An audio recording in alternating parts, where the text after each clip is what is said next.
वडोदरा में श्री छेके भक्त पाटीदार छात्रालय मौजूद है, जहां के फायर एंड सेफ्टी विभाग के एक शिक्षक की ओर से छात्रालय के ट्रस्टियों पर कई गंभीर आरोप लगाए जा रहे हैं। श्री भक्त पाटीदार केडवनी मंडल संचालित श्री छेके भक्त पाटीदार छात्रालय यहाँ पर बीते 10 सालों से फायर एंड सेफ्टी के छात्रों को तालीम देकर नौकरी देने का शैक्षिक कार्य शिक्षक की ओर से किया जा रहा है। इस छात्रालय के पहले के जो ट्रस्टी थे वो हर 3 साल में इनका कॉन्ट्रैक्ट रिन्यू कर रहे थे, लेकिन जो कॉन्ट्रैक्ट साल 2026 में पूर्ण होने वाला था वो कॉन्ट्रैक्ट जानबूझकर 1 साल पहले दिसंबर 2025 तक का कर दिया गया, ऐसे आरोप शिक्षक की ओर से लगाए जा रहे हैं। और साथ ही उन्हें कुछ ही वक्त में जगह खाली करने को भी कहा गया, ऐसा भी शिक्षक का कहना है।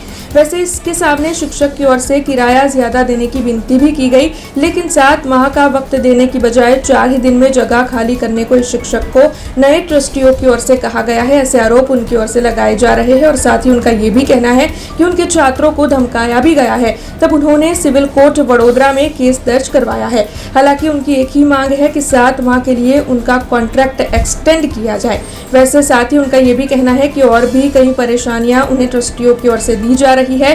हालांकि केस चल रहा है, उसके बावजूद भी 100 बच्चे और 24 कर्मचारियों के भविष्य पर इस वक्त खतरा मंडरा रहा है। तब इस मामले में गंभीर आरोप लगाते हुए ये शिक्षक क्या कह रहे हैं, आइए सुनते हैं। 10 વર્ષથી હું અહીંયા શૈક્ષણિક કાર્ય કરું છું। ફાયર એન્ડ સેફ્ટીના વિદ્યાર્થીઓને તાલીમ આપી અને જોબ આપી।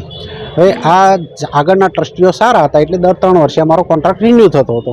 છેલ્લો કોન્ટ્રાક્ટ મારો 28/2026માં પૂરો થતો હતો।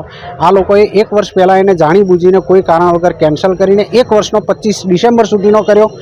પછી મને 4 જ દિવસમાં ખાલી કરવાનું કહી દીધું અને મેં એમને રજૂઆત કરી કે સાહેબ થોડું ભાડું વધારે લઈ લો અને અમે કોઈ એવું કામ કર્યું નથી કે તમારી પ્રતિષ્ઠા બગડે કે સંસ્થાનું નામ બગડે કે અમે તમને ભાડું ના આપતા હોય, મેન્ટેનન્સ ના કરતા હોય કે એવી કોઈ તકલીફ આપતા હોય, તો પણ એમણે મને 7 મહિનાનો ટાઈમ આપવાની જગ્યાએ તાત્કાલિક 4 દિવસમાં ખાલી કરવા માટે દબાણ કર્યું। મારા સ્ટુડન્ટોને ધાકધમકીને એવું આપ્યું એટલે મેં તાત્કાલિક નામદાર કોર્ટ વડોદરાની સિવિલ કોર્ટની અંદર દાવો દાખલ કર્યો અને નામદાર કોર્ટને પણ મારી એ જ રજૂઆત છે કે મને ખાલી 7 મહિના માટે એક્સટેન્ડ કરાવી આપો, પણ આ લોકો 7 મહિનાની જગ્યાએ 7 કલાક પણ આપવા માંગતા નથી। हमसे जुड़े रहने के लिए हमारे YouTube चैनल को सब्सक्राइब करें और नई वीडियो की नोटिफिकेशन के लिए बेल आइकॉन को दबाएं।